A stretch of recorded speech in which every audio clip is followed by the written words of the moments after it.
Chapter 61. Happy for all her maternal feelings was the day on which Mrs. Bennet got rid of her two most deserving daughters.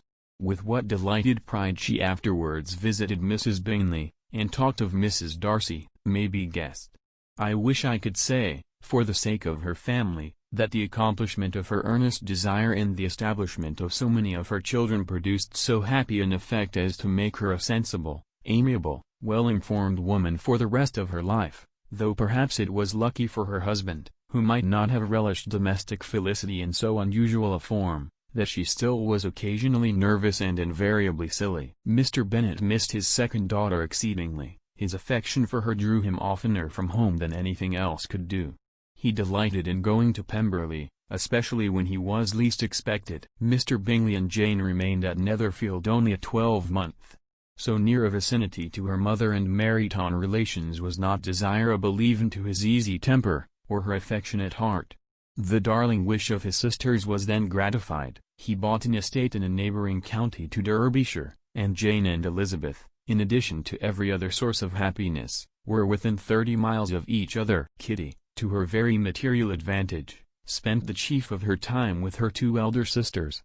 In society so superior to what she had generally known, her improvement was great. She was not of so ungovernable a temper as Lydia, and, removed from the influence of Lydia's example, she became, by proper attention and management, less irritable, less ignorant, and less insipid. From the further disadvantage of Lydia's society she was of course carefully kept, and though Mrs. Wickham frequently invited her to come and stay with her, with the promise of balls and young men, her father would never consent to her going. Mary was the only daughter who remained at home, and she was necessarily drawn from the pursuit of accomplishments by Mrs. Bennet's being quite unable to sit alone.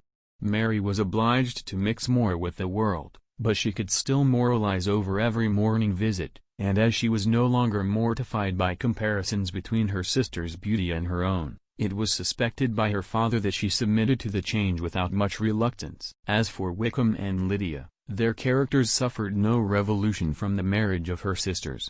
He bore with philosophy the conviction that Elizabeth must now become acquainted with whatever of his ingratitude and falsehood had before been unknown to her, and in spite of everything, was not wholly without hope that Darcy might yet be prevailed on to make his fortune.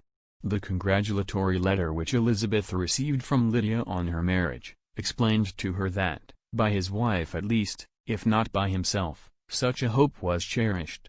The letter was to this effect: "My dear Lizzie, I wish you joy. If you love Mr. Darcy half as well as I do my dear Wickham, you must be very happy. It is a great comfort to have you so rich, and when you have nothing else to do, I hope you will think of us. I am sure Wickham would like a place at court very much, and I do not think we shall have quite money enough to live upon without some help. Any place would do, of about 300 or 400 a year, but however, do not speak to Mr. Darcy about it, if you had rather not. Yours, etc." As it happened that Elizabeth had much rather not, she endeavored in her answer to put an end to every entreaty and expectation of the kind. Such relief, however, as it was in her power to afford, by the practice of what might be called economy in her own private expenses, she frequently sent them. It had always been evident to her that such an income as theirs, under the direction of two persons so extravagant in their wants, and heedless of the future, must be very insufficient to their support, and whenever they changed their quarters, either Jane or herself were sure of being applied to for some little assistance towards discharging their bills. Their manner of living, even when the restoration of peace dismissed them to a home, was unsettled in the extreme. They were always moving from place to place in quest of a cheap situation, and always spending more than they ought. His affection for her soon sunk into indifference, hers lasted a little longer, and in spite of her youth and her manners, she retained all the claims to reputation which her marriage had given her. Though Darcy could never receive him at Pemberley, yet, for Elizabeth's sake, he assisted him further in his profession. Lydia was occasionally a visitor there, when her husband was gone to enjoy himself in London or Bath, and with the Bingleys they both of them frequently stayed so long, that even Bingley's good humour was overcome, and he proceeded so far as to talk of giving them a hint to be gone. Miss Bingley was very deeply mortified by Darcy's marriage, but as she thought it advisable to retain the right of visiting at Pemberley, She dropped all her resentment, was fonder than ever of Georgiana, almost as attentive to Darcy as heretofore, and paid off every arrear of civility to Elizabeth. Pemberley was now Georgiana's home, and the attachment of the sisters was exactly what Darcy had hoped to see. They were able to love each other even as well as they intended. Georgiana had the highest opinion in the world of Elizabeth, though at first she often listened with an astonishment bordering on alarm at her lively, sportive, manner of talking to her brother.